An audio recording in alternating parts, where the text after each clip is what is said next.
address the Isiah Thomas. Now he's trying to say that Larry Bird went to the Celtics and Magic went to Lakers built in dynasties. Well, they were dynasties of a past, but when both guys came to those respectable teams, they weren't running things. The Celtics stunk. Now, what happened was Red Auerbach was such a G that he negotiated to have Bird's rights a year before. You couldn't do that today. There's a lot of stuff that owners or general managers used to pull with organizations. They can't pull no more, but they were. The Lakers got Magic. It was a coin flip. There was a decision they were going to make. They got him. No one saw the fortunes that it was going to ensue for both franchises. You know, they are historical, the two most important basketball teams in the NBA history. And they carry a lot of weight. However, no one knew how their games were going to translate to the next level. And Isiah Thomas can't have a crystal ball to say that because they weren't exactly blowing up and rolling.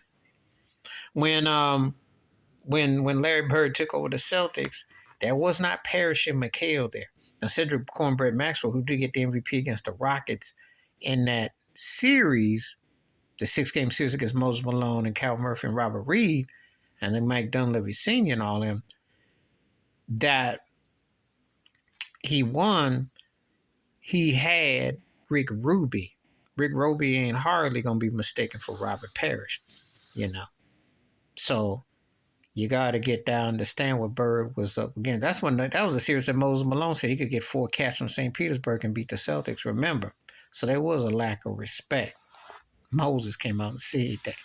Magic came out with the Lakers as Kareem was winning league MVPs, but they weren't near the best team in the West because, remember, Portland had Will Walton before he got hurt, and they had won a chip, and Seattle had been to back-to-back finals with Jack Sikma and them. So they weren't, contrary to what some people did, it wasn't this, we going to this dynasty that you want. See, don't make this out, what Isiah got to make sure, don't make it sound like Magic and Bird pulled a Kevin Durant and went for a made-for-a-team already, or like how people like to say about the Yankees, because a team that already been in the mix and been to the show wasn't like that.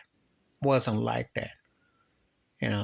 a Reggie Jackson coming to the Yankees, and then he was the stir of straw and they won. But it'd been more like, actually it was kind of like that because the Yankees hadn't won before Reggie they hadn't won in recent. And they did back-to-back, 77, 78. But don't act like they had been to the show. But there's a way you got to word it.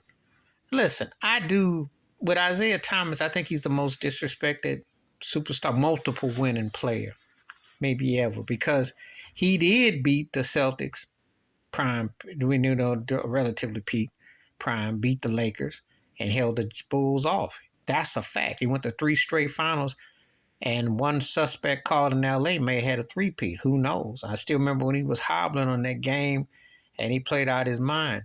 He never got the crossover love of the commercial love. I think that's what hurts his situation. He's, sometimes just because you win doesn't mean that you automatically get the cha-ching, see.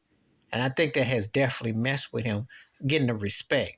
He wasn't considered as great as Michael Jordan or Magic or Bird or Kareem. However, he belonged as being acknowledged as an all-time great player, okay? So he hasn't, and he never got the commercialization of it. He was considered too black, too ghetto for him. Scares him, these white folks. I remember when it be Portland, he was singing Heaven Must Be Like This by the Ohio Players. They weren't trying to hear that.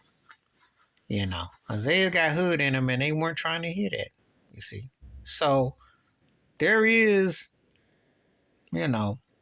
politic involved. You win, you got to know how to play the game, and you got to know how to play the game, okay?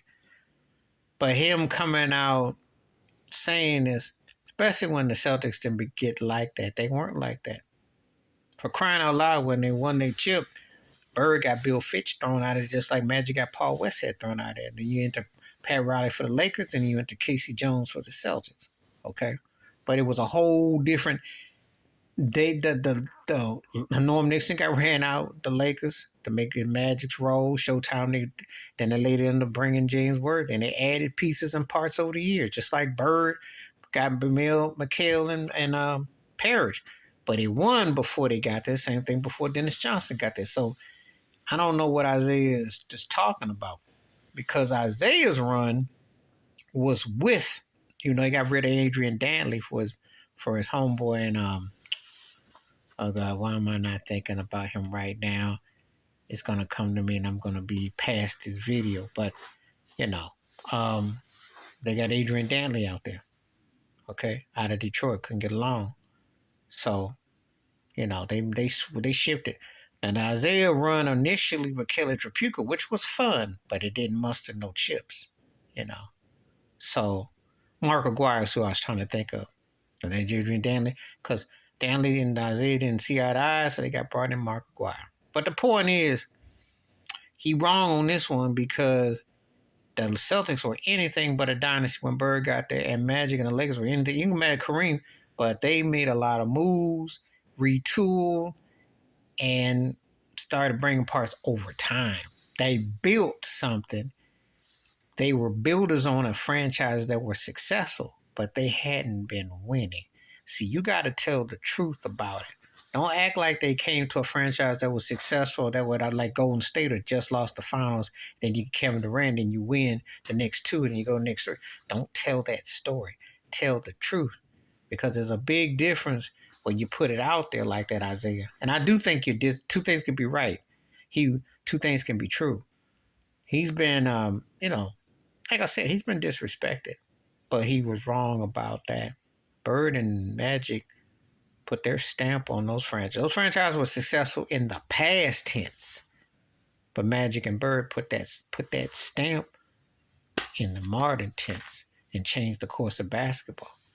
Gave Isaiah TV viewers that he wouldn't have had without those two. Please hit like, subscribe, work on thoughts and comments. And I do respond. Thank you. Wash your hands. Keep your mind clear. Watch out for another shit if you want to. And I'm watching his interview with all that smoke, and I do feel for him.